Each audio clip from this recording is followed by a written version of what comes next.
Ang pagtuon subong ini simanal nga pagtuon kag pag-review sang aton nga leksyon labi na sa sining aton leksyon 5 sining katlong trimestre sang tuig 2017.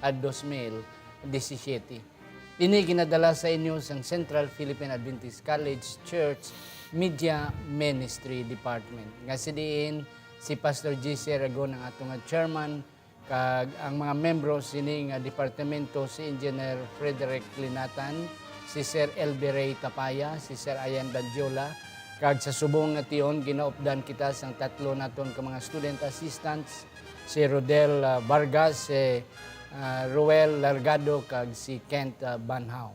Kag sa sining nga tion mga kauturan, salamat nga no less than our church pastor diri sa CPAC amo ang akon nga partner subong si Sir Francis Duroy o kon si Pastor Francis Duroy. Siya ang aton church pastor subong diri sa Central Philippine Adventist College Church. And at the same time, manunudlo man siya sa School of Theology. So, dalayawon gid ang Ginoo nga ari si Sir Francis karon. Kag mga utod, inilonggo nga programa para gid sa Sir Droy, Pastor Droy, sa aton nga mga Ilonggo nga mga kauturan diri sa Pilipinas, kag sa labi na sa aton mga alumni nga nag-graduate sa CPAC, mga pamilya nila, mga kilala nila nga mga Ilonggo sa nagakalanlain nga mga bahin sang kalibutan. Gani, salamat gid kag dalayawon ang Ginoo. Mga utod, sa hindi pa kita magpadayon, aton na naiduko ang aton mga ulo, mga muyo kita. Maluluyon kag langit no namon nga Amay, salamat gid nga ikaw naman upod namon sa siningatyon. Gapangabay kami sa balaan nga Espiritu nga magahatag sa amon kaalam kag inughalangop nga amon masaysay kag mahangpan sa mga kauturan nga nagatan-aw kag nagapalamati sa sining nga programa. Salamat nga imo ginsabat amon pangamuyo sa ngalan ni Ginoong Hesus nga amon manunubos. Amen. Amen. Sir Droy, aton basahon siguro ang sadsaran nga teksto sa karon nga simana. Ini makita sa libro sa Galacia, Kapitulo 3, versikulo 13, nagasiling diri. Si Kristo nagtubo sa aton gikan sa pagpakamalaot sang kasugoan. Nga ginpakamalaot tungod sa aton. Kay nasulat na, pinakamalaot ang tagsa nga nabitay sa kahoy. Dalayawon ang Ginoo mga kauturan sang teksto, Pastor Droy, nga amoni ang sadsaran sang aton nga pagtuon subong. Mga utod, sa aton nga introduction, sa aton nga leksyon, may ari diri Pastor nga nga istorya nga dira naton makuha kag masugdan ang aton nga pagtuon. Nga nagsiling sa aton leksyon nga may isa ka bata nga naghimo sa isa ka baruto, nga hampangan nga baruto. Kag ginapintahan gid. Kag ginapintahan niya. Kag iya Ginpatahom niya o ginhimo gid ang pinakamaayo niya kay kanami man siya bata pa siya pero kanami siya ulo-obra. Kag to make the long story short, na natapos siya, nahampang niya, pero there was a time nga nadula. Ginkawat, Pastor. Ginkawat. So, nasubo ang bata, kag hindi siya katulog. Until one day, nakalagaw siya, nakita niya sa isa ka baliligyaanan. Oo. Na tisiling niya, oy, tay, akon manggina nga akon manggina nga baruto. Oo. So ginpalapitan niya, kaginambalan ang tagiya sa tong pawn shop. Kag siling sang bata, akon ti siling sang akon niya nabakal ko ni. Paapang naghatag pribiliyo ang tagiya nga sige, bayari 2 ka dolyar. Ti ang 2 ka dolyar is beyond the reach of the boy. Ang ginhimo sang bata, nagtrabaho siya, nanilhig siya, kung ano lang ginhimo niya until he was able to collect, to save $2. Kagin kadto ya ang pawn shop, dumalagan siya kadto sa pawn shop, kag siling ari na ato ginhatag sa iya. Gin butang iya sa iya dugan kanang siling you are mine for the second time. Oh. So amo na Sir Francis ang aton nga leksyon nga we are Christ by two instances. Oh, kita iyan ni Kristo sa duwa ka mga pamagi by creation and by redemption. Sa Ilonggo pa iya kita sa ni Kristo sa pagpanuga kag sa pagtubos. Tubos. So we will start na sa aton nga pagsaysay sa aton nga leksyon. Ang aton leksyon 1, sir, nagahambal nga gin-address, gintawag ni Pedro o ni Pablo ang mga taga-Galacia. Sa iya nga pagsulat, gintawag ya kag siling ya buang-buang kamo nga mga taga-Galacia.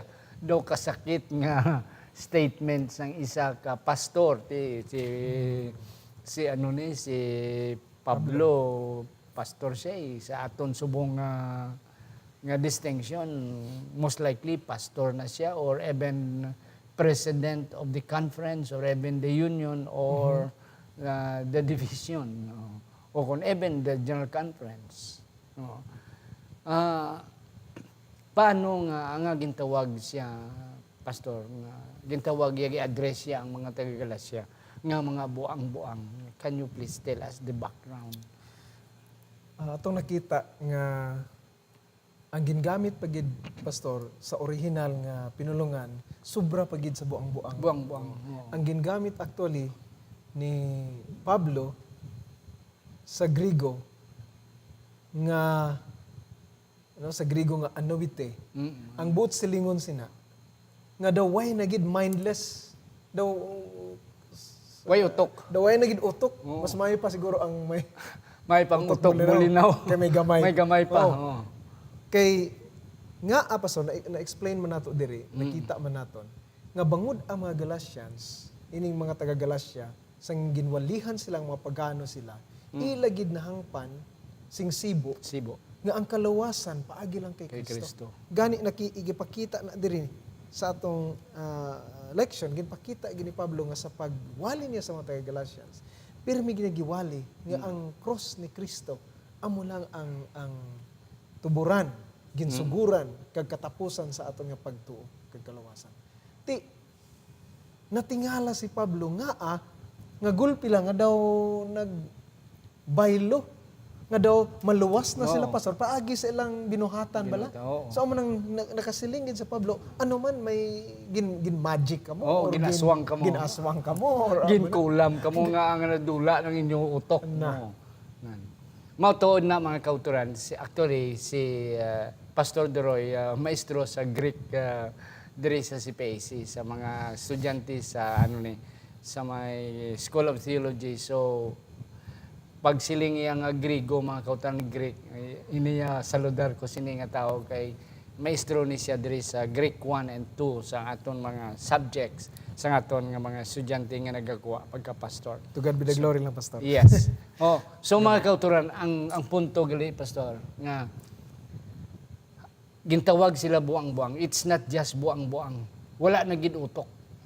Kag daw ginaswang sila nga daw na hypnotize sila nga daw wala na sila sing rason. Daw wala nila magamit ang ilang nga utok. Kay on the first place ang pagkadto ni Pablo, before si Pablo nagsulat, all of them, if not all of them, most of them accepted the truth nga ang kamaturan, nga ang kaluwasan ara lang kay Kristo. Karon niya nahibalaan ni Pablo, amo na ang rason, isa sa mga rason nga nagsulat si Pablo, kay nahibalaan niya, nabalaan niya na, nabatian niya na, nga daw nagbalik ang mga Galasiahanon sa daan nila nga mga binuhatan, nga naghalad-halad naman, gingamit naman ang sirkumsasyon bilang pamaagi nga ikaw maluwas, ang pag-obserbar sa mga lati, kag sang iban pa nga mga binuhatan sang kasuguan nga ginsugo sang ni Moses sa ilang nga mga kapanahunan. So amo na ang aton nga leksyon sa sina nga punto. So obviously, Pastor, ang pamangkot diri, ano nakahimo sa mga Galasya nga pagliwat or kung pagbaylo sa ilang nabal-an na kamatuoran. Yep. So makita na to, bangod ining mga manunudlo, Pastor, nga gasunod-sunod ni Pablo, kung diin siya kakadto, kag nagatudlo sang di amo. Hindi amo. Amo manggihapon na sulod sa Iglesia, Yes, Pastor. Iglesia. May Bisan gasulod, sumong, oo. nagadala og mga di amo nga mga doktrina sa Yes, kalawasan. may underground nga nagasunod-sunod kag nagabaliskad sang pagtudlo ni Pablo. Agdi bisan sa karon, Pastor, amo man na presente karon damo man ta mga offshoots nga undermine ano ni sa dalo under the table sa mga teachings nga damo man sang aton mga kauturan nga daw medyo na dala. So Tani, Pastor, nga ara na tas kalawasan, Yeah. dalhon ta pabalik balik sa tion nga wala pa ta na nagbaylo, wala pa ta na convert kag didto na ta sa kalawasan. Yeah. So, balik kita sang pagka-esklabo o kung pagkaulipon sa sala. pag-ulipon. You see, Pastor, sa karon nga presente malakadto ka to sa may magkayangkang. Magkadto ka to sa Mindanao kundi dito kay amo lang ng pamaagi nga ikaw maluwas. Nan si amo na siya kun sa aton subong siguro kun ari si Pablo siguro tawgon man ta nga buang-buang wala kamo mga utok-utok bulinaw kamo nga mga Adventista. Yes. And next, Pastor, ang grounded in Scripture. Sa Ilonggo pa, duna. Ara gidiya sa kasulatan. Ano ni ang ara sa kasulatan nga ginahambal sang aton leksyon, Pastor Doroy? Okay. Una best, Pastor, ginipensahan ni Apostol San Pablo nga ang iyang ginapang tudlo sa mga kaiglesiyahan dito sa Galacia kag sa bisan diin, ini siya na pasad gid o kun duna gid dira sa balaan nga kasulatan. Halin gid sa balaan nga kasulatan. Kag bisan pa ang mga disipulo, no, ang mga pangulo sa iglesia nga sa nga panahon, sila ni Day Pedro, sila ni John, kag si James, ang utod ni Ginoong Hesus, nagabaton sa iyang nga pagpresentar sa ilan hanungod sa kamatuoran sang kalawasan. Kag ang punto diri sa panahon ni Apostol San Pablo, wala pa, Pastor, sang New Testament. Wala pa. Old Testament. Suno sa pagtuon sa mga scholar, si Pablo gali ang una nga nagsulat nga libro Sa bagong tubon. sa Bagong Tubon. Yeah. Oo. In fact, ang ikaduha, ang Gospel sa Mark, 15 years. Oo. No, later after sa iyang after first sa writing. kay Juan. Kag ang iban nga gospel na naging sulat, patay na gani si Pablo eh. Oo. Gani. Nagguwa ang mga iban nga mga Exactly, Pastor. Yes. So muna amo, Pastor, nga pagsulat ni Apostol San Pablo sa Galacia 3:6 hangtod sa 8 nga nagapatuhoy siya sa mga taga Galacia na hanungod sa kasulatan, refer ka to sa Old Sa Testament. Old Testament. Oo. Kasi kay wala pa ang New Testament. Kag isa pagid pastor nga punto diri mga kauturan, isa pagid punto nga ang kasulatan nga amin ang pagtudlo ni Pablo sang ebanghelyo sang maayong balita tungod sa grasya kag sa bugay ara sa balaan kasulatan. Yeah. Hindi nga iya pinalaton-laton, hindi iya nga invento. Oh, gina-refer niya nga ini akong pagtudlo is definitely ara sa scripture. Correct, So, Pastor. Gani kon lantawon na to, Pastor, kung in-review ta, ang Galacia 3:6 tubtub 14, puno ni siya, amo ni siya ang mga reference, ginasulit-sulit ni siya ang pag-refer sa Old Testament. Ang Genesis 15:6, ang pagtawag bala sa Ginoo kay Abraham. Yep. Ang Genesis 12, Deuteronomio 27, Habacuc 2:4, Leviticus 18:5, Deuteronomio 20 ug iban pa nga mga Old Testament text. So but silingon nga pag hambal ni Apostol San Pablo sa scripture, sa Galatia 3:6-8 wala sing liwan ang ginapatuhoy niya ang Old Ang Testament. Old Testament. Oo. Kag at least isa pa ka punto pastor nga. Ang Old Testament nagsaad sang Mesiyas. Correct. Oo. Kag ina nga Mesiyas nag-abot sa ilang nga kapanahunan. So, ang punto nga grounded in the scripture is the point nga ang mga ginapangwali ni Pablo, ang ginapangwali sa mga apostoles are all ara sa kasulatan. Hindi kay pinalaton-laton bag-o invento nga klase sang kamatuoran. Kag may dugang ta diri pastor importante nga punto nga para kay Pablo ang Old Testament hindi siya patay. Hindi patay. Hindi nga sang una lang para lang sa mga Hudyo, no. It is a living and authoritative. Yes. May gahum gid siya kag may otoridad. Kay damo man sa buong mga Christian gani pastor nga Nga wala nagsiling na. nga wala na ng Old Testament. Old Testament. Pero wala na layo na Yes. sa panghuna ni Pablo.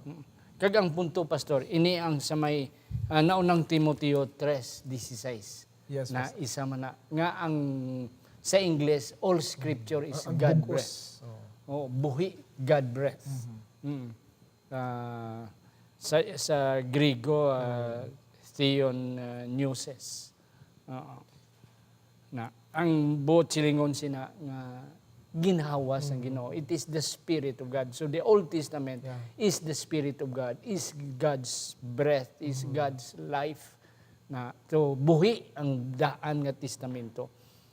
Kag amo na ang gina-refer even ni Pablo sa nagsiling siya nga the scripture is God breath. Oo. Hindi It's New Testament, inspired. Pastor. Hindi ka refer sa New New Testament. Testament, oo. He is referring sa Old Testament. So, ang iya nga pag-apply sang iya nga mensahe is referring sa Old Testament. Ang pagsaad niya nga maabot ang Mesiyas is daan nga tugon ang iya nga gina-refera.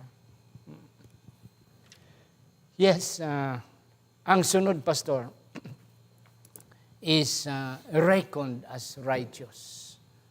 Ini naman nag-referar kay Abraham. Kanami sinigid nga punto mga kauturan. Bisan ako daw nanamian ko explicar kag magtuon nga si Abraham ginatawag nga father of faith. The son ginkabig siya nga matarong.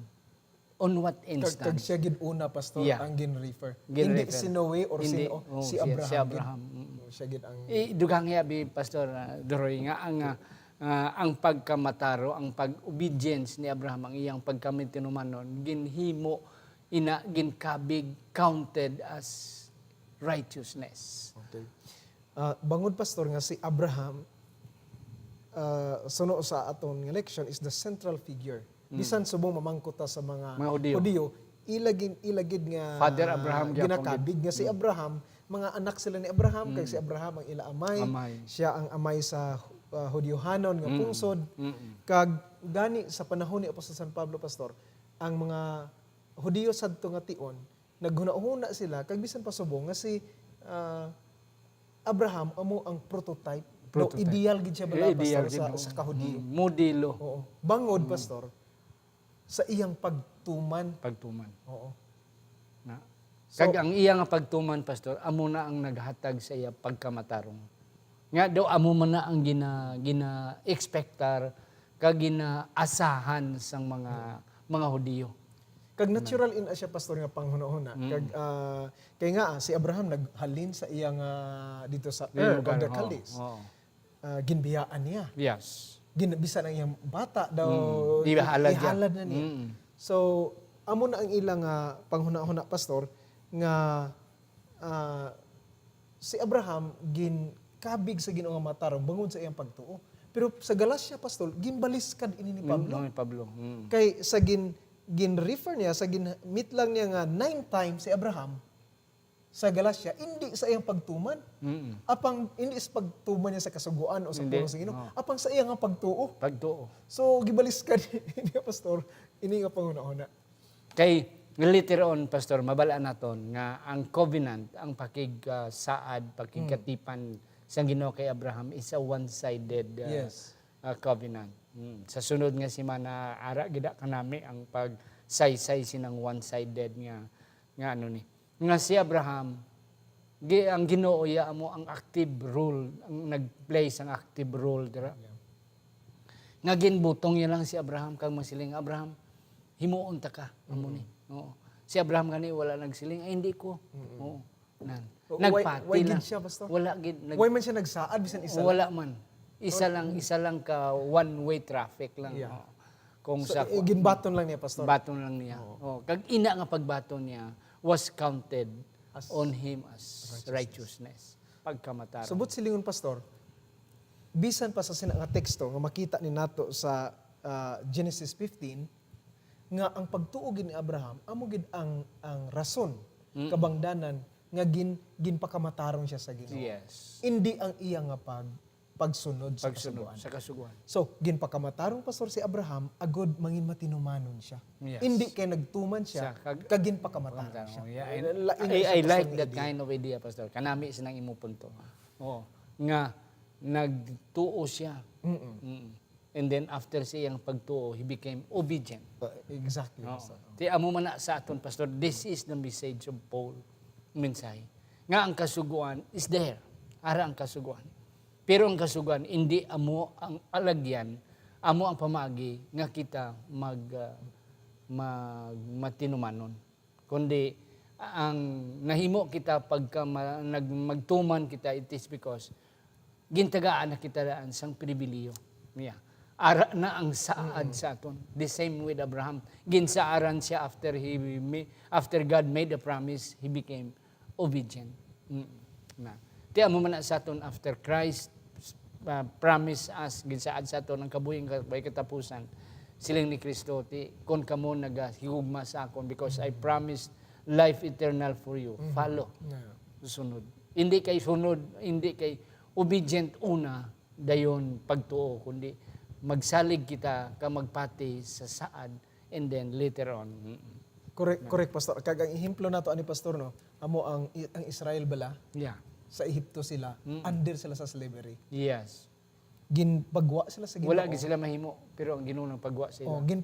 Ginluwas sila anay, gindala sila dito sa Sinai kag ginhatagan sa kasuguan. So, ginluwas anay, ginhatagan sa kasuguan agud sundon. So una, Pastor, ang kaluwasan dayon ang justification, and then una na ang pagkamatinumanon. Yeah, sunod na ang pagkamatarong. Una ang pagkamatarong sang sa pagmatinumanon. Pero Pastor, may kuan ko diri, Pastor, pamangkot nga siguro, Pastor, klaro na ni sa mga Adventista kay amo naman ni ang ato emphasis. Pero kung kaisa, Pastor, anong masiling mo kung kaisa bala sa daw bangod nga matutumta, daw magsulod na sa atong panghuna-huna, kung kaisa nga okay naman ko, matutum ko. Maluwas na ko ni. Maluwas na ko ni. Nang amo na sa imong Ang atong balang leksyon sang ligad nga semana sa ang kanami to sang word nga unhindered. May freedom kita sa Ginoo. Nga ang aton nga pag-alagad siya is unhindered, wala upang bala. Wala upang. Oo. Nga himuon ta ang aton pagkamatarong, ang aton paghalad, faithful giving of tithes, ang aton pagkasimba nga kada Sabado simba kita alas 8 ara na kita sa simbahan. Kung kaysa himuon ta na siya nga means nga maluwas kay kusini kay naghatag ko ikapulo, nagsimba ko, agap ako, nagbulig ko wali, nagamot ko sa simbahan. So himuon ta na nga means pamaagi nga luwas gid ko kay amo na nga akong ginhimo. Mga utod hindi na amo. At least siguro ato makuan. Nga ina nga aton nga mga nami nga mainuhatan is just the result sang saad kag sang pagpalansang ni Kristo sa cross. So hindi na amo aton pamaagi nga kita maluwas, kundi bunga sang aton pagka naluwas dira kay Kristo. May punto diri sa gihambal mo, Pastor, tuod gina siya, Pastor. May punto diri, Pastor, nga daw na igo ko bala, Pastor, sa atong lesson. Kay masami, Pastor, nga kita magpangamuyo sa Ginoo. Nga Ginoo, ihatag mo ni akong ipangayo sa imo. Yes. Kay kung ihatag mo ni, amo ni akong himuon, Amo ni magmatutom na ko or ano man na nga mo simba ni Oo. legalism gali na Yes. mga kauturan. Kay kung magkadto ta sa Genesis, paghambal, kaapat ang Ginoo naghahambal sang promesa, I will. Yes, I like Apat. that. Oo. Si Abraham, pastor, sa nasgot naton gay, bisan kay isa, why gid siya nag-promise? Oo, wala. By faith, ginbaton lang gid Yung niya. battle lang niya. So, ang amo ni pastor, kung isa bala unconscious ta, nga wata kabalo, ang ginhimo ta, pastor, legalism na gali. Amo ni ang danger sa legalism. Yep. Kanami is na pastor kadalom sang imo nga theology pastor salamat gid no.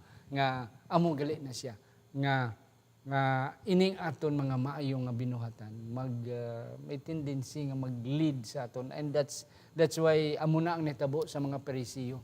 Oo, nga nag-lead sa ila to become legalistic sa ilang pag-alagad, nga daw nasentro na ang ilang pagtuman sa mga requirements. Oo. Agud to nga ilang no na nga luwas na gid ko sini, tarong gid ko kay amo ning nahimo ko. Hindi gali na amo siya, and that's the point that I like, pastor. Okay, kadto kita pastor sa last, unless you have some other things nga i-ano ni. So, ano ko pastor, ang kun atong paminsaron, actually pastor, ang pagtuman kung kadtuon naton sa Old Testament, di siya makinahanglan pagtuo mo. Pwede ka katuman. Kay siling dito, kung tumanon mo lang, luwas ka na. Oo. I mean, kay ang bayad sa sala, kamatayon mo. Kamatayon. Kag ang sala, mong paglapas sa kasuguan. So, halimbawa, di ka mangawat. Basta hindi ka lang mangawat. It is not require faith. Kung hindi ka lang mangawat, at least to the letter of the law, wala kang problema. Wala ka problema. Pero ang problema dira pastor, kung sa ato lang binuhatan, hindi lang magpili tam sa ano, tanan gid yung kasuguan. The whole law. And even not just the letter of the law, Yeah. but the intent of the law or the spirit of the law, nga di ginato mahimo. Hindi na to mahimo. And then ang Ginoo pastor, bisan isa lang kasala, hukman gid Hukman sa gid ka. kamatayon. Oo. So, ang punto diri imposible gid sa aton. There is no small or big sin in There the eyes is no of small God. or big Oo, sin. na- So, amo na pastor, either actually to be saved by works is attempting an impossibility. Yep. Daw attempt ka bala sa imposible. So the only logical, di lang luwas sa logical nga gi-reveal sa Ginoo, paagi lang gid sa pagtuo. Why na gid relevant pa? Kag amo lang ganang ginhatag sa Ginoo. God is really a nice God. Yeah. God is really a just God. Praise the Lord. God is really good. Nga ginhatag niya pastor ang tanan. Kay kung basihan mo ang sugo, gamay lang ya, failure ka na. Wala na. Oo. 99 lang ya, hindi ka mag 100. Tak ka na. Tak. Hindi ka na. Di ang Ginoo salamat. Amo na ang mensahe ni Pablo. Amo na ang mensahe sa aton nga leksyon. Nga partial keeping of the law. Even 99% keeping of the law, still hindi ka pasar sa tubangan sa Ginoo. That's why to meet the standard of the law, of the requirement of the law, Christ came. Kag siya amo ang naghimo para sa aton. Ang aton lang gidya is to believe in Him. Sang iyang saad, just like sang ginsaad siya kay Abraham. So kung ato ni himuon pastor, ang ginhimo sa Ginoo kay angay ka Abraham nga gin-impute niya bala. Daw gin-isip niya nga pagkamataro nga kay Abraham nga halin sa iya, himuon man sa Ginoo sa Yung sa aton. Oo. So, kay mga descendants kita ni Abraham. And then, through Abraham, na panalanginan, na bendisyonan, na ginpakamayo ang bilog ng nasyon. So, sa aton, pastor, sa simbahan lang mo man, sa aton nga pagtuo sa Ginoo, ang bilog nga iglesia, mabindisyonan, mapakamayuhan. The same spirit ni Abraham. Nga even to the last son, the only son, Abraham is willing to give. Tungod sang inang saad nga ginsaad sa Ginoo. Nga wala na siyang duha-duha. Na, wala na tayo time pastor, pero if, kung makadugang ko pastor, Yes, go ahead. manidumduman ko sa teacher ko sa Ayas. Yes. I-share ko man sa mga atong mga managpalamati. Managtanaw. Go ahead. Nga sanggin sacrifice daw ni Abraham si Isaac. Yes.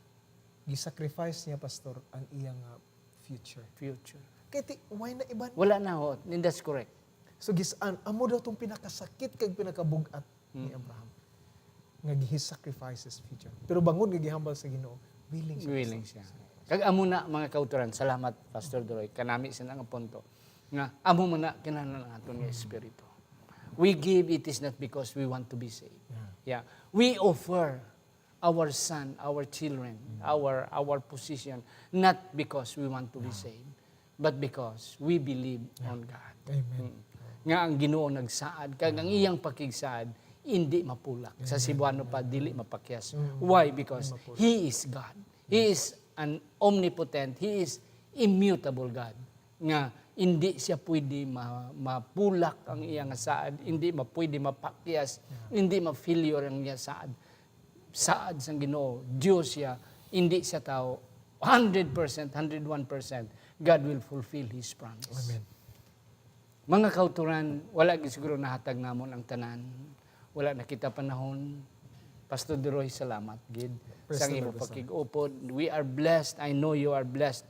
Mga kauturan sang mga punto, though we were not able to give everything, but at least may nahatag kami nga mga nami, nga mga punto, nga makahatag sa aton sing dugang naton nga pagtuo sa pag-alagad sa Ginoo. Pastor Deroy, mga muyo kita sa closing prayer. May naman nga langit noon, ang Diyos ni Abraham, Isaac, kag Jacob, kag amon nga Diyos. Nagapasalamat kami Ginoo sa imo nga dako gid nga gugma sa tagsa-tagsa sa amon, bangod nga gihatag nimo ang imo nga bugtong anak sa Kalbaryo sa cross, nga nangin talos sa tagsa-tagsa sa amon Ginoo, nga nagpas-an sa among mga kasalanan, agud lamang kami mapatawad kag mangin imo liwat nga mga inanak. Salamat sa makamatuoran kag amon baton Ginoo, kaangay sa amon nga espirituhanon nga amay ni Abraham, si Abraham, ang imo nga mga saad kag ang imo mga pulong sa amon tagipusoon. Dugangi imo pagtuo kag labi ka hanuot nga pag-alagad diha sa imo Ginoo. Pakamayuha ang amon mga kauturan, ang mga kaabiyanan nga naga lantaw kay nagapamati sa sini nga programa. Upod sa amon nga host si Pastor Tomado. Inita na nung gitugyan, gipasalamatan. Luwasa kami Ginoo sa iyong pagkari sa ngalan ni Jesus. Amen.